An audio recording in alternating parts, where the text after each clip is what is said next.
Hello everyone, I am your teacher for this question. Let me explain this question to you now. The question says that two spheres of radius in ratio 1:2 have specific heats in the ratio 2:3. If their densities are in the ratio 3:4, find the ratio of their thermal capacities. Question में given है कि दो sphere हैं जिनके radius का ratio 1:2 है और उनका स्पेसिफिक हीट रेशियो 2:3 है और उनका डेंसिटी रेशियो 3:4 है। तो हमको फाइंड करना है कि रेशियो ऑफ थर्मल कैपेसिटीज क्या होगी, ये हमको फाइंड करना है। So given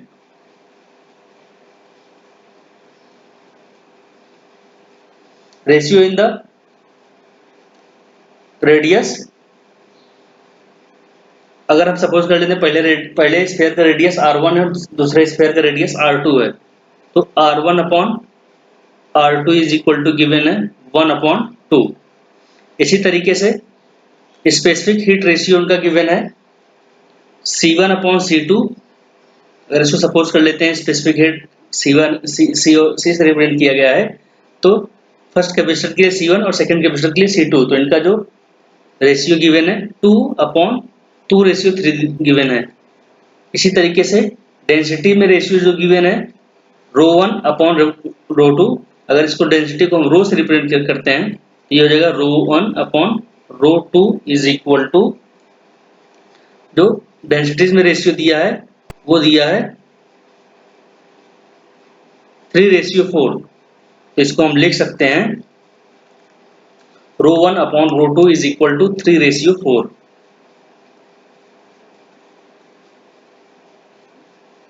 Now we know that mass of the sphere is equal to mass is equal to होता है density into volume, density into volume। So for a sphere, volume is directly proportional to the cube of the radius। For a sphere,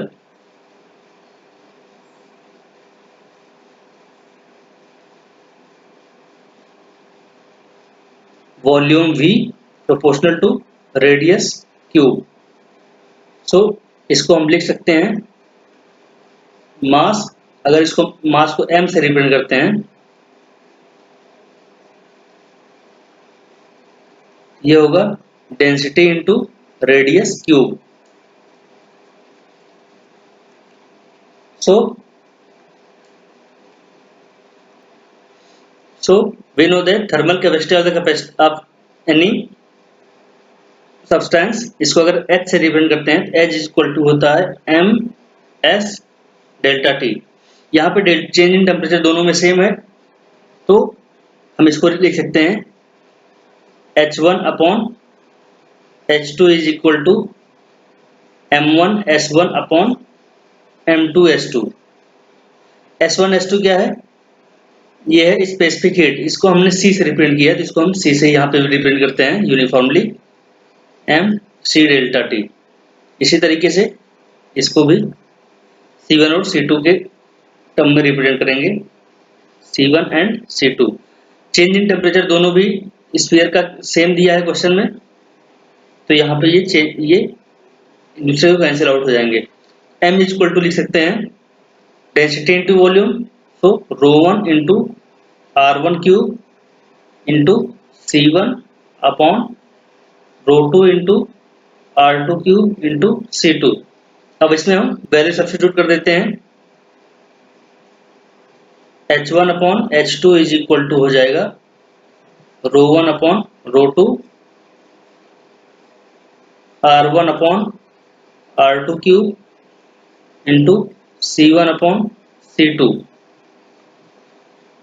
C1 upon C2।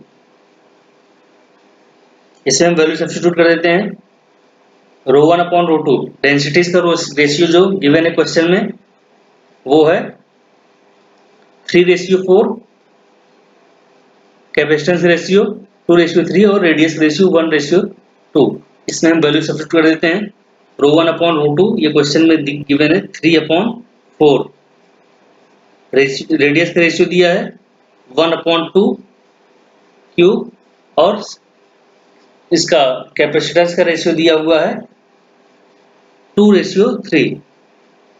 इसको further solve करते हैं। h1/h2 is equal to h1/h2 is equal to, यहाँ पे 3 से ये 3 cancel out हो जाएगा और ये 2 से ये 4, ये हो जाएगा 1/2 इंटू 1/2 क्यूब, ये हो जाएगा 8।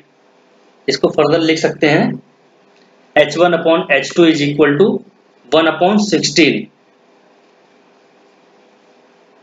h1/h2 is equal to 1/16. Hence the required ratio, hence the required ratio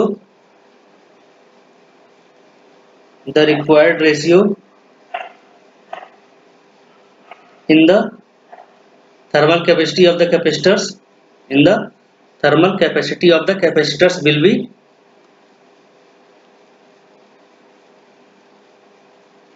in the thermal capacity of the capacitor,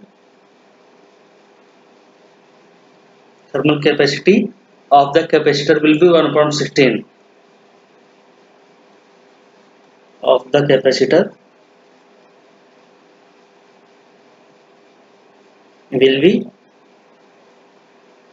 1/16.